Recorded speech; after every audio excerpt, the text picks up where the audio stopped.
प्रतिरूप कहते हैं उसी जैसा, उसी की समानता वाला। जैसे कि किसी पुरुष का प्रतिरूप बना दिया जाए मोम का, लकड़ी का या पत्थर का, उसी जैसी वस्तु उसको प्रतिरूप कहते हैं, उसके समान तदनुरूप। तो अग्नि इन सब पदार्थों में, सब रूपों में रहती हुई तदनुरूप होकर के रहती है, अपना रूप वहां प्रकट नहीं करती जब वो अनभिव्यक्त रूप में रहती है। और इसी तुलना को, इसी उपमा को देते हुए अब परमात्मा को समझा रहे हैं कि एकह तथा सर्वभूतांतरात्मा, तथा बिल्कुल इसी प्रकार से एक तत्व और है। कौन सा तत्व? जो सर्वभूतांतरात्मा, सब भूतों के अंदर विद्यमान है, सब भूतों का भी आत्मा है, अंतर्यामी है, सर्वभूतांतरात्मा। वो परमात्मा भी रूपम रूपम प्रतिरूपो बहिश्च, वो भी इन वस्तुओं के रूप जैसा होते हुए ही उसी जैसा बन करके प्रतिरूप वहीं विद्यमान है। परमात्मा इन सब तत्वों के अंदर रहता हुआ भी इन वस्तुओं के रूप को परिवर्तित नहीं करता। वस्तु जिस रूप में है, उसका जो अपना स्वरूप है, उसी रूप में रहेगी और फिर भी परमात्मा अंदर विद्यमान रहेगा। मन के अंदर जिज्ञासा हो सकती है कि यदि ईश्वर सर्वव्यापक है, हर वस्तु में विद्यमान है, तो जब वो परमात्मा इन वस्तुओं में आएगा या रहेगा, तब इस वस्तु का रूप, स्वरूप कोई परिवर्तित हो जाएगा।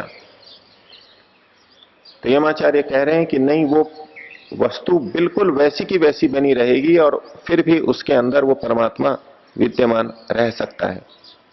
तो जिस प्रकार से एक अग्नि संपूर्ण भुवन में विद्यमान होते हुए उन वस्तुओं के जैसी ही रहते हुए उनमें विद्यमान है, इसी प्रकार परमात्मा भी सर्वव्यापक होते हुए इन सब वस्तुओं में इसी रूप में विद्यमान है।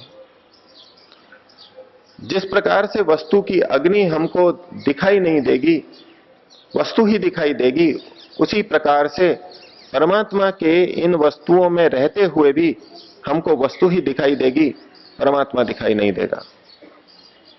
वो अनभिव्यक्त रूप में वहां पर सर्वत्र विद्यमान है।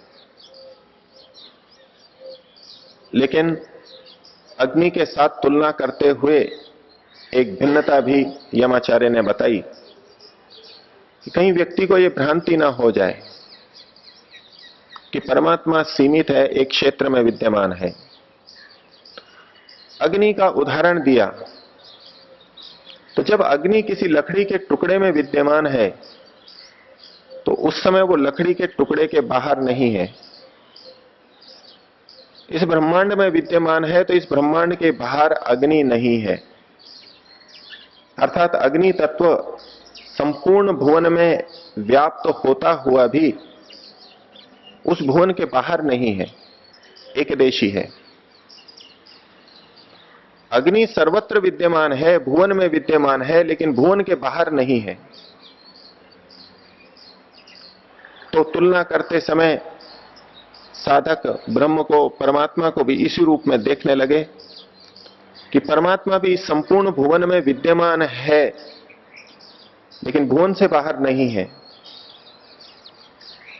तुलना करते हुए ये तुलना भी व्यक्ति ले सकता है। उसके निवारण के लिए यमाचार्य ने स्पष्ट किया, रूपम रूपम प्रतिरूपो, और शब्द कहा बहिश्च। वो परमात्मा इन सब के अंदर रहता हुआ भी इनके बाहर भी विद्यमान है। ये अग्नि तत्व से परमात्मा की भिन्नता दिखा दी गई।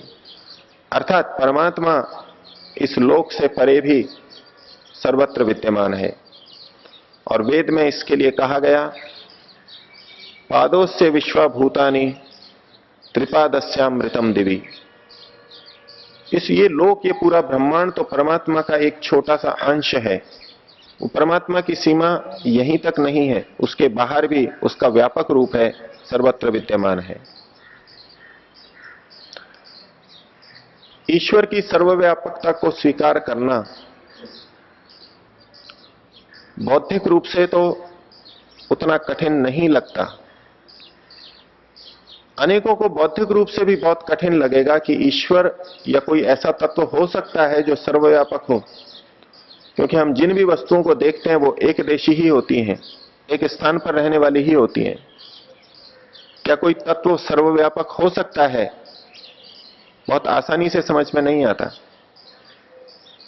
लेकिन विचार करते हुए और शास्त्र के प्रमाण को देखते हुए हम बौद्धिक रूप से ये मान भी लें कि ईश्वर सर्वव्यापक है, सब जगह विद्यमान है, लेकिन इसको अपनी क्रिया के साथ में जोड़ करके रखना, अपने हर कर्म के साथ में परमात्मा को सर्वव्यापक मानते हुए, अनुभव करते हुए क्रिया को करना, यह साधना का एक ऊंचा पक्ष है। बहुत प्रयास साध्य है। कुछ दिन, कुछ घंटे कोई व्यक्ति इस स्थिति में रहता है प्रयास करके। वैसे तो सामान्य व्यक्ति के लिए 1 घंटा 5 मिनट भी इस रूप में रहना कठिन हो जाएगा, भूल जाएगा वो। लेकिन फिर भी साधना करते करते कुछ दिन, कुछ महीने इस स्थिति में रह भी ले, लेकिन फिर उसको बनाए रखना अपने आप में और पुरुषार्थ साध्य है। उसके लिए और पुरुषार्थ की आवश्यकता है। और हम अनुभव करेंगे, सभी साधक अनुभव करते हैं कि जिस समय हम परमात्मा को सर्वव्यापक मानते हुए अपने को उसमें व्याप्त मान रहे हैं, उसी में विद्यमान मानते हुए क्रियाएं कर रहे हैं, परमात्मा को हर समय हर स्थान पर साक्षी मानते हुए चल रहे हैं, तो हमारे अंदर का भाव, हमारे अंदर की भावना, हमारी प्रवृत्ति अलग तरह की बनती है। और हम अनुभव करेंगे कि जब जब हम विक्षेप से युक्त होते हैं, वितर्क से युक्त होते हैं, यम नियम के विपरीत स्थिति मन में या व्यवहार में बना लेते हैं, काम क्रोध लोभ मोह से युक्त होते हैं, उस समय हम परमात्मा को सर्वव्यापक नहीं स्वीकार कर रहे होते। जिस समय हम अधर्म कर रहे होते हैं, अन्याय कर रहे होते हैं, उस समय परमात्मा को सर्वव्यापक नहीं स्वीकार कर रहे होते हैं। तो ये परमात्मा की सर्वव्यापकता छोटा सा गुण होते हुए भी अपने आप में उतना ही व्यापक है, साधक के लिए उतना ही व्यापक है जिस रूप में ईश्वर की सर्वव्यापकता। और इसी बात को समझाते हुए, ईश्वर की सर्वव्यापकता को समझाते हुए लगभग इन्हीं शब्दों को दोहराते हुए यमाचार्य पुनः कहते हैं। एक उदाहरण से परमात्मा की सर्वव्यापकता समझा दी, लेकिन फिर दूसरा उदाहरण देकर के एक श्लोक की रचना और करते हैं। 10वें श्लोक में कहते हैं, वायुर यथैको भुवनम प्रविष्टो रूपम रूपम प्रतिरूपो बभूव एकस तथा सर्वभूतांतरात्मा रूपम रूपम प्रतिरूपो बहिश्च। केवल एक शब्द का परिवर्तन किया। पिछले श्लोक में अग्नि शब्द था, इस श्लोक के अंदर वायु शब्द को रख दिया। अर्थ वही बनेगा, जिस प्रकार से एक वायु तत्व संपूर्ण भुवन के अंदर विद्यमान है और इन वस्तुओं के अंदर रहता हुआ भी वस्तुओं के रूप में ही विद्यमान है, वस्तुओं का रूप परिवर्तित नहीं होता, इनके अंदर रहता हुआ भी अपने रूप को प्रकट नहीं कर रहा है। यमाचार्य कह रहे हैं कि जिस प्रकार वायु संपूर्ण भुवन में प्रविष्ट है, वैज्ञानिक अनुसंधान के बाद में निर्णय देते हैं, इस पृथ्वी के चारों ओर वायुमंडल विद्यमान है, उसकी एक सीमा है, वायु का एक घेरा है, उसके ऊपर अगर चले जाएं, उससे बाहर निकल जाएं तो वहां वायु नहीं है, जिसको ऑक्सीजन, हाइड्रोजन, नाइट्रोजन, ओजोन आदि गैस के रूप में, वायु के रूप में प्रस्तुत करते हैं, कार्बन डाइऑक्साइड के नाम से कहते हैं। ये जो तरह तरह की गैसें हैं, वायु हैं, ये पृथ्वी के चारों ओर एक सीमा तक, एक मंडल में, परिमंडल में विद्यमान है, लेकिन उससे बाहर तो ये वायु नहीं है। और इस पृथ्वी पर भी वायु रहित स्थान निर्मित किया जाता है, प्रयोगों के लिए वैज्ञानिक करते हैं। वायु रहित वैक्यूम उत्पन्न किया जाता है, विभिन्न यंत्रों को चलाते समय या विभिन्न स्थितियों में इसका उपयोग किया जाता है, इसको उत्पन्न कर दिया जाता है। तो क्या ये वायु सब जगह विद्यमान नहीं है?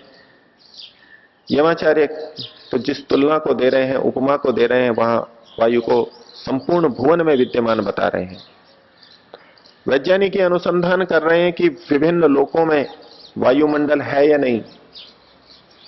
उनका मुख्य प्रयोजन है जीवन की तलाश करना, अन्य लोकों में, ग्रहों, उपग्रहों में प्राणी है या नहीं। तो उसकी संभावना वो वायुमंडल में देखते हैं कि जहां वायुमंडल विद्यमान है, जीवन जीने के लिए अनुकूल परिस्थितियां हैं, उनमें एक वायु भी है। तो जगह जगह खोज रहे हैं कि वायुमंडल विद्यमान है या नहीं। बहुत जगह उन्होंने देखा कि यहां वायुमंडल नहीं है, या प्राणी की भी संभावना नहीं है। अर्थात विज्ञान की दृष्टि से यह स्थूल वायु सर्वत्र विद्यमान नहीं है, लेकिन यमाचार्य तो वायु को भी सब भुवन में विद्यमान कह रहे हैं। यह वायु का तात्पर्य हमको और व्यापक लेना होगा। एक वायु जिसको हम श्वास से ग्रहण करते हैं, यह स्थूल वायु है, ये एक तरह से पांच भौतिक वायु है। लेकिन जो वायु तत्व है वो गतिशीलता को देता है। पाणिनि ने इस शब्द को वा गति गंधनयो, इस वा धातु से बनाया, जिसका अर्थ होता है जो गतिशील है। तो जो गतिशील तत्व है उसे वायु कहते हैं। अब हम इस स्थूल वायु को दिमाग से निकाल दें और उस गतिशील तत्व को देखें, उस वायु तत्व को देखें जो कि सबको गति दे रहा है, सबके अंदर गति विद्यमान है। विभिन्न लोकांतरों में भले ही ये स्थूल पांचभौतिक वायु ना हो, लेकिन गति तो उनमें भी है। गति सूर्य में भी है, वो गति चंद्र में भी है, गति मंगल में भी है। पूरा ब्रह्मांड गति कर रहा है और ये वायु तत्व के कारण से है। और यदि हम सूक्ष्मता में जाएं, परमाणु तक पहुंचें, तो प्रश्न होगा कि क्या इन स्थूल चीजों में, इन परमाणुओं में भी वायु विद्यमान है? लोहे का घन हो, टुकड़ा हो, क्या उसके अंदर भी वायु विद्यमान है?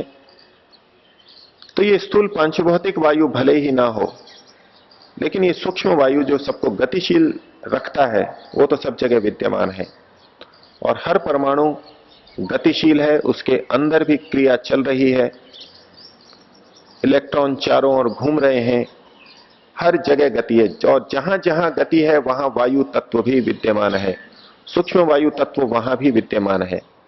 और उसी दृष्टि से यमाचार्य ने यहां वायु का उदाहरण दिया। अग्नि की अपेक्षा वायु सूक्ष्म है और वो और अधिक व्यापक है। तो कहा जिस प्रकार से ये वायु तत्व अर्थात वह तत्व जिससे कि गति होती है वो सब जगह विद्यमान है, उसी प्रकार से परमात्मा भी, ब्रह्म भी सभी जगह विद्यमान है। और फिर सावधान करते हुए अंत में ये शब्द और लिख दिया कि ये ब्रह्म इस भुवन के बाहर भी है, बहिश्च, बाहर भी विद्यमान है। हम परमात्मा की व्यापकता को छोड़ करके, परमात्मा को छोड़ करके कहीं भी नहीं जा सकते। कोई भी यंत्र बना लें इस भुवन लोक से बाहर जाने का भी, लेकिन उससे बाहर हम जा ही नहीं सकते। ये भुवन ही अपने आप में इतना बड़ा है कि इसके पार जाने की कल्पना तक वैज्ञानिक नहीं कर पाते। प्रकाश की गति से चलने वाले यान बना लें तो भी कल्पना नहीं हो पाती कि कब इस ब्रह्मांड से बाहर निकलेंगे। ये ब्रह्मांड, ये पूरा भुवन ही इतना असीम व्यापक दिखाई देता है, लेकिन परमात्मा तो इससे बाहर भी है। परमात्मा की सर्वव्यापकता, उसकी महानता हमारे मन के अंदर बैठे, इसके लिए यमाचार्य ने नचिकेता को उपदेश दिया। नचिकेता के मन में यह भाव बैठे, मृत्यु से यदि छूटना है तो परमात्मा की सर्वव्यापकता को हमें स्वीकार करना होगा, और स्थूल उदाहरणों को देखते हुए, उनकी उपमा देखते हुए उसी रूप में हम परमात्मा को भी सर्वव्यापक स्वीकार करें। 3 बार ओम का उच्चारण। ओ